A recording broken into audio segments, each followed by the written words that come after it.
en Casa Presidencial. Moro condenó al expresidente brasileño Luis Fernando Lula da Silva a 9 años y medio de prisión, 9 años de cárcel para el exmandatario por los crímenes de corrupción pasiva y lavado de dinero.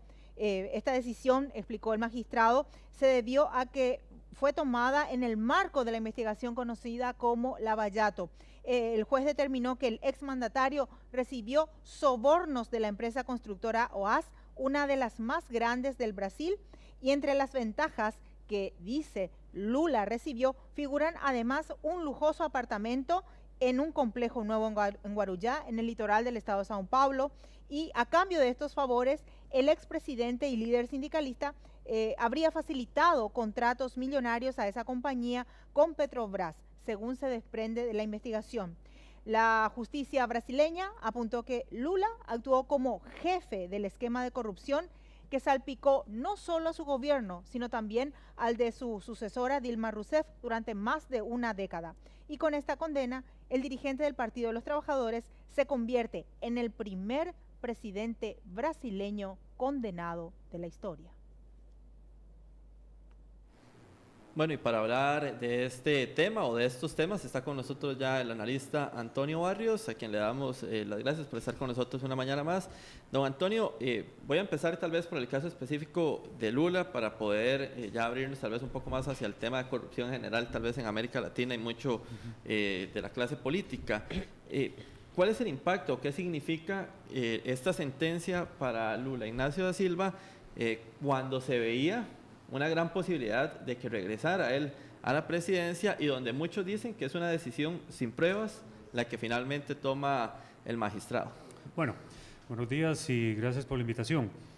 Sin duda es una gran sorpresa porque independientemente de lo que Lula haya cometido, que hayan habido pruebas o no hayan habido pruebas, desde el año pasado o prácticamente casi finalizando el 2015, Brasil ha tenido una situación de inestabilidad política que ha estado asociada con problemas de corrupción generalizada, no solamente en el gobierno de Dilma Rousseff y la coalición de partidos que conformaron precisamente el gobierno de Dilma Rousseff, sino todo lo que ocurrió el año pasado también, que inevitablemente tuvo todo un impacto o todo un matiz político de lo que significó la destitución de ella. Entonces, cuando uno ve, por ejemplo, este asunto de Lula, que yo no puedo, por ejemplo, asegurar ni tampoco descartar que Lula haya podido estar envuelto en algún acto de corrupción, definitivamente, pues cuando usted ve que Lula tiene muchas posibilidades de convertirse en presidente en el 2018, esto uno difícilmente puede llegar a descartar que tiene también un fondo político. Es decir, la idea era tratar de sacarlo totalmente del escenario político del país y evitar a toda costa también, repito, independientemente de lo que haya ocurrido con él, si estaba involucrado o no, sacarlo totalmente de todo el escenario político y eventualmente pues evitar a toda costa de que el PT, que ha sido popular en los últimos 15 años, no llegue al poder con un líder tan popular como es precisamente Luis Ignacio Lula da Silva. Lula estuvo en Costa Rica, de la información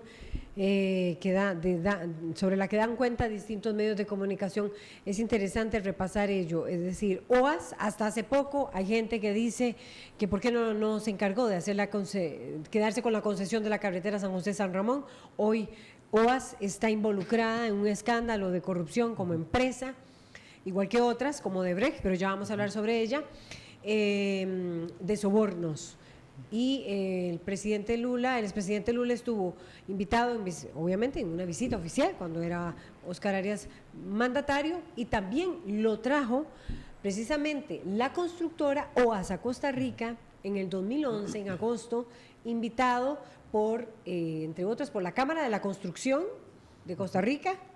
Invitado estuvo también el Colegio de Ingenieros, hizo la invitación, el Colegio Federado, y él se reúne en la noche, tiene una cita en Casa Presidencial en ese momento, con la mandataria Laura Chinchilla. Es decir, esto no quiere decir nada, pero también llama la atención cómo un exmandatario, y ya pone las alertas Antonio Barrios, cuando es invitado por una empresa constructora. Esto también le han alegado a Felipe González, con el caso de Movistar, ¿verdad? Y su relación en España. Es decir, y parte del PSOE le ha criticado mucho ese vínculo. ¿Qué piensas sobre esas relaciones que tienen los exmandatarios con empresas que son invitados hasta para dar charlas? Bueno, yo creo hay dos fenómenos muy problemáticos. El primero es de que, desafortunadamente, cuando un país licita obras de gran calibre, como por ejemplo en el caso de Costa Rica. Estaba en discusión lo de OAS y la carretera San Ramón. Y un gobierno no investiga bien, y esa ha sido una de las críticas que ocurrieron precisamente en Costa Rica. Un gobierno no investiga bien a la empresa en el país de origen, porque OAS no solamente está cuestionada en Brasil, sino que está cuestionada también en otros países de América Latina por tema de sobornos, y un gobierno no investiga bien cómo ha sido el proceder de una empresa de ese calibre. Eso evidentemente no solo deja mucho que desear, sino que deja un ambiente o deja una sensación de si independientemente de que una empresa como OAS esté involucrada en eso, los políticos simplemente se dejan llevar y entonces contratan a una empresa, licitan grandes proyectos y no investigan como debe ser. Y el otro punto que a mí me parece es de que, y eso se ha discutido incluso hasta con pruebas ya, que este tipo de empresas tan grandes, de carácter transnacional, siempre manejan dos grandes presupuestos. El presupuesto que la caracteriza como empresa para poder desarrollar este tipo de obras gigantescas en cualquier país donde ellos ganen los proyectos, y otro presupuesto que es encubierto, que sirve precisamente para sobornar. Eso está comprobado, es decir, no estoy diciendo en realidad nada nuevo, y muchas veces cuando financian campañas electorales, como ha ocurrido también en América Latina, en donde si no hay soborno directo a políticos, hay financiamiento de campañas electorales a ciertos partidos, es porque les interesa que ese partido en particular llegue al poder y consecuentemente, una vez en el poder, se aprueben leyes de cualquier tipo que beneficie a esas empresas. Entonces, ya hay de por medio toda una cadena de corrupción que llega a tal nivel y a un nivel de profundidad que de repente pues nos encontramos en muchos países de América Latina con este tipo de escándalos desafortunados, en donde si no son políticos en específico que recibieron cualquier tipo de coima, sino también partidos políticos, o sino también a nivel de mandos medios que han tenido que ver con todo este proceso. Sí. Entonces esto deja muy al descubierto un país sobre qué realmente está haciendo para evitar este tipo de actos de corrupción. Es decir, ningún gobierno puede decir, mire, yo no sabía que OAS o una empresa determinada estaba envuelta. No, precisamente las empresas tienen que ser investigadas para ver si la empresa que yo estoy contratando está libre de cualquier situación que después me pueda meter en problemas. Entonces, no puede decirse de que no se sabe. Cuando uno licita tiene que saber con quién está licitando, qué es lo que hace, si está involucrada en actos de corrupción, sobre todo hoy en día, donde el tema de la transparencia está jugando un rol importante para evitar precisamente que los países no se vean envueltos a nivel internacional en este tipo de acciones que lo desprestigian, no solo a lo interno, sino a nivel internacional. No, Antonio, ¿y qué genera eso finalmente entonces en la sociedad latinoamericana? Porque vemos que, por ejemplo, en Odebrecht son pues casi 10, 11 países, si no me equivoco, en América Latina. Al expresidente de Perú, Ollanta Humala, y a su esposa también ya pues se estaba viendo o analizando si se va o no a prisión. Ya hay una orden. Pasa lo de Juan Manuel Santos que leíamos también, y la campaña en Colombia 2014-2018. Vemos lo de Lula, vemos lo que pasó también con Michael, ¿cómo es? Michel Temer. O sea, realmente la sociedad latinoamericana, que ya no cree además en temas políticos, ve esta cantidad de corrupción. ¿Qué pasa? ¿Qué se genera? Bueno, hay dos situaciones también muy complicadas. La primera es de que la corrupción desafortunadamente llegó a América Latina para quedarse. Es decir, uno puede tratar de reducir los niveles de corrupción en un país, pero pretender decir que va a eliminarla de raíz prácticamente, y yo quisiera poder dar otra respuesta, prácticamente es imposible. La otra sensación que se deja es de que va a ser cada vez normal, y este normal lo pongo entre comillas, va a ser cada vez normal que en nuestros países hayan problemas de corrupción, al punto de que la sociedad vea como normal a diario narcotráfico, crimen organizado, sicariato, corrupción y todos aquellos males que hace 30 o 25 años eran escenarios inimaginables, hoy se están viendo como algo normal. Es decir, la sensación negativa que deja esto es de que cuando la gente empieza a ver eso como algo normal, ya no le causa mayor sorpresa. Y eso hace precisamente de que cuando a la gente ya no le causa eso ninguna sorpresa, permita todavía más que la corrupción se enraice en todos los niveles posibles de la sociedad, ya no solamente desde el más alto nivel de la política de un país o de la forma en cómo las empresas transnacionales están actuando cada vez más desmedidamente en acciones de soborno que conllevan a niveles de corrupción, sino también de que la sociedad vea como muy normal que eso aunque no lo apruebe, pero vea que eso es muy normal. Y eso es una sensación en realidad muy negativa, muy perjudicial, que definitivamente pues no deja espacio para que en un país se pueda combatir efectivamente contra la corrupción.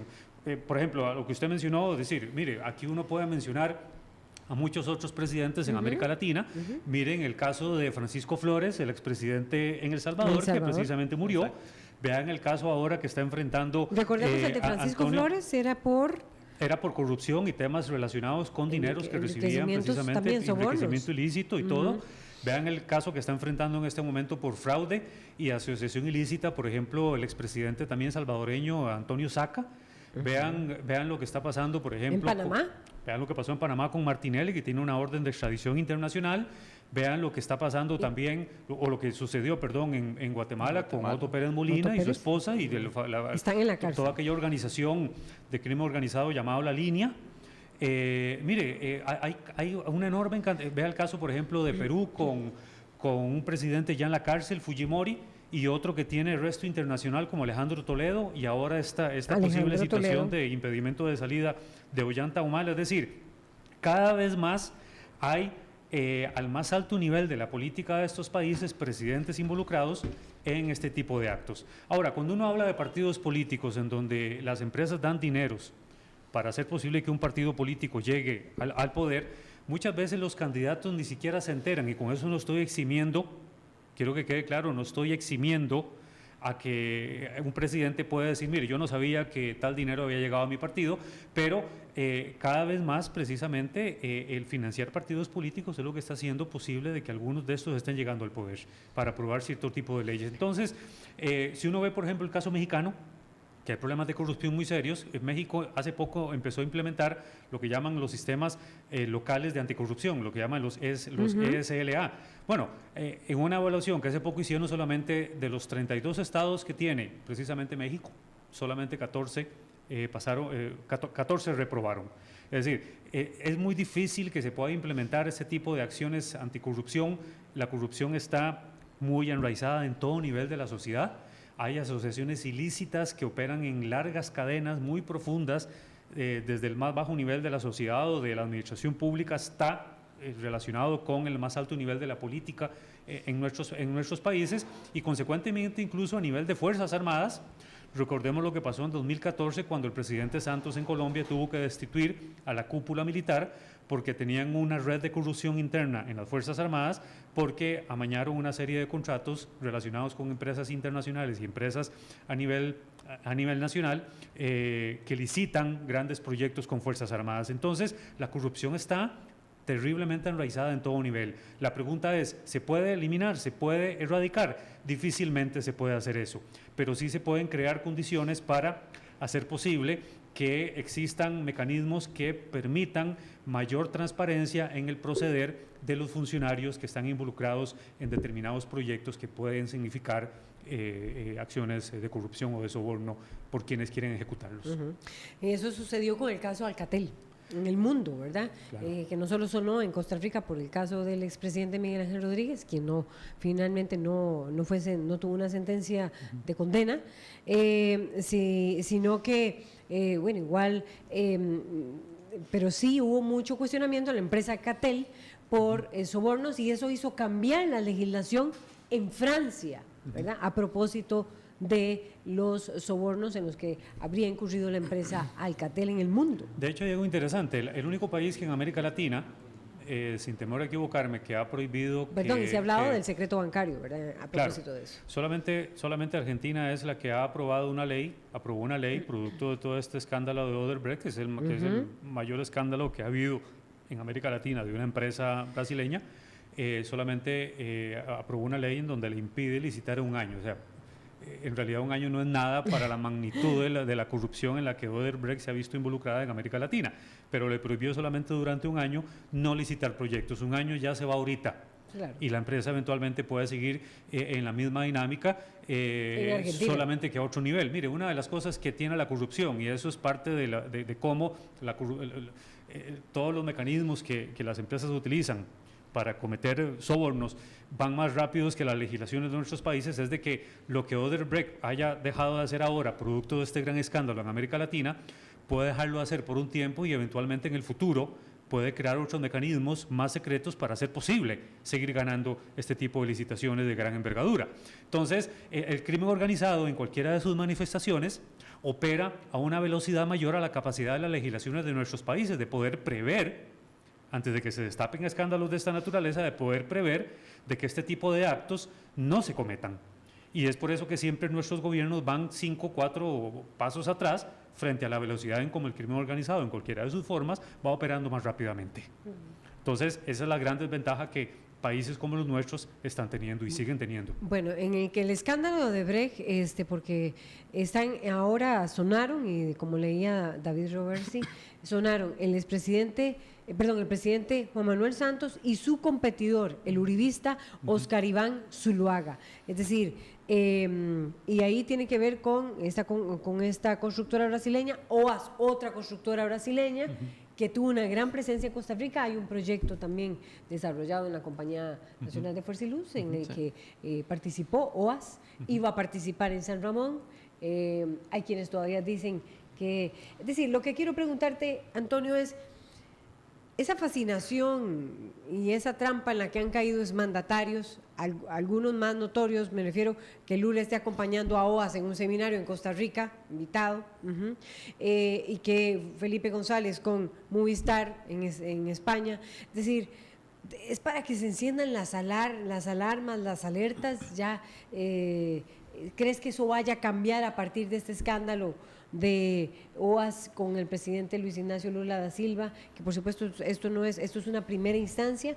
Él va a apelar, dice en segunda instancia va a hacer la apelación y tiene que esperar la respuesta. Pero claro. Bueno, es decir, hay un escándalo como lo hubo con los exmandatarios en Costa Rica. ¿Qué piensas sobre este tipo de actuación y de actividad de los exmandatarios que andan acompañando empresas? Este tipo de escándalos, cuando, como usted bien dice, Laura, y enciende las alarmas en todos nuestros países, de alguna forma tratan de crear legislación nueva. Pero repito... Y aquí los recibimos con los brazos abiertos como si fueran la gran cosa, digo yo. Exactamente, son alarmas que se encienden, son situaciones de preocupación que en ese momento se encienden, pero... siempre hay momentos muy cortos mientras todo de nuevo se reacomoda, y si ya no es Odebrecht y si ya no es OAS, vendrán otras empresas poderosas en el futuro a continuar en otros niveles diferentes, con otro tipo de estrategias mejor elaboradas, menos perceptibles a las legislaciones de nuestros países, que harán posible poder seguir sobornando, poder seguir corrompiendo a los políticos para que estas empresas puedan ingresar a nuestros países a ejecutar una serie de obras en la cual desafortunadamente también nuestros gobiernos perdieron capacidad de poder ejecutar. Entonces, desde que empezaron todos los procesos de privatización de la obra pública, que antes estaban en manos de nuestros gobiernos y que eran proyectos muy bien ejecutados en el pasado, como en el caso de Costa Rica, cuando empieza todo el proceso de privatización y debilitamiento del Estado y a venderse todo, ahí es donde los estados empezaron a perder capacidad de poder ejecutar obra pública que se requiere en nuestros países. Entonces se encuentran viable contratar a este tipo de empresas poderosas para poder ejecutar, y el Estado desentenderse, no solo si la obra se está ejecutando adecuadamente, sino también si se están utilizando materiales de buena calidad, que ya han habido incluso reclamos de empresas por la mala calidad de los materiales que se ha utilizado, sino también toda una serie de cosas que se deben cuidar en torno a a la hora de que usted firma una licitación o un gran proyecto con una empresa. Entonces, si no es ahora, esto va a pasar por un tiempo y vendrá en el futuro otra situación. Repito, yo quisiera decir otra cosa, yo quisiera decir que la corrupción perfectamente se puede erradicar en América Latina, pero en realidad no es así.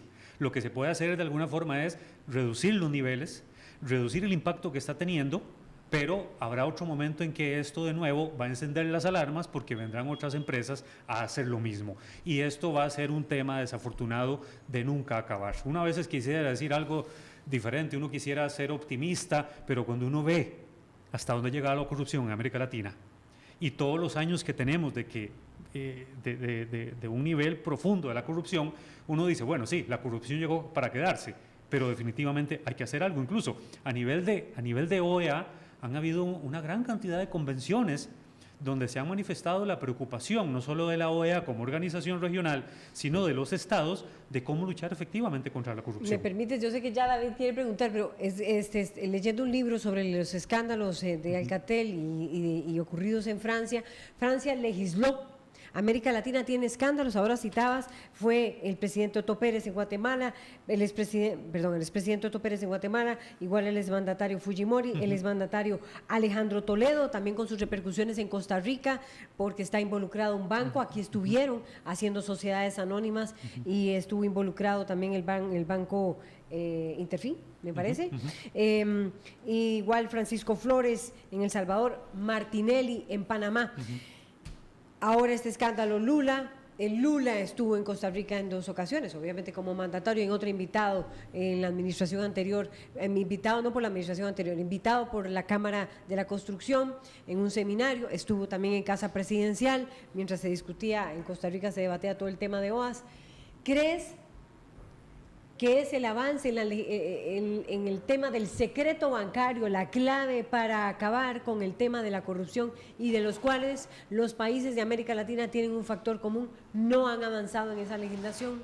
Bueno, recordemos que en Costa Rica no hace mucho hubo toda una discusión en la que algunos diputados porque ahí sí conocerían los capitales, claro, que tanto crecieron, que no tanto crecieron, cómo justifica un exmandatario un crecimiento de su capital de ahora 1,3 millones de euros o $1 millón. Es decir, ¿es esa la ruta que hay que seguir, la que siguió Francia de alguna manera? Bueno, no solamente el levantamiento del secreto bancario ante sospechas. Pero aquí no se va a hacer jamás. Bueno, aquí hubo diputados cuando se discutió un proyecto similar que se opusieron precisamente a eso, porque para que diputados en nuestro país hayan opuestos porque o temen algo en particular que puedan tener o representan muchas veces a poderosas empresas. A los que temen, exactamente. Entonces, eso es un tema siempre que así se ha discutido ampliamente en América Latina, pero en el caso costarricense ya tenemos pruebas definitivamente de que han habido diputados que se oponen, porque significaría escudriñar las finanzas, significaría que tengan que dar cuentas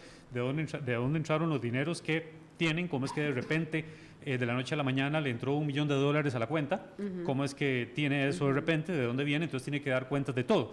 Entonces, repito, es toda una cadena que debería tener toda una lógica clara de legislación, de realmente tratar de saber de dónde es que están llegando los dineros que la gente de repente tiene en sus cuentas.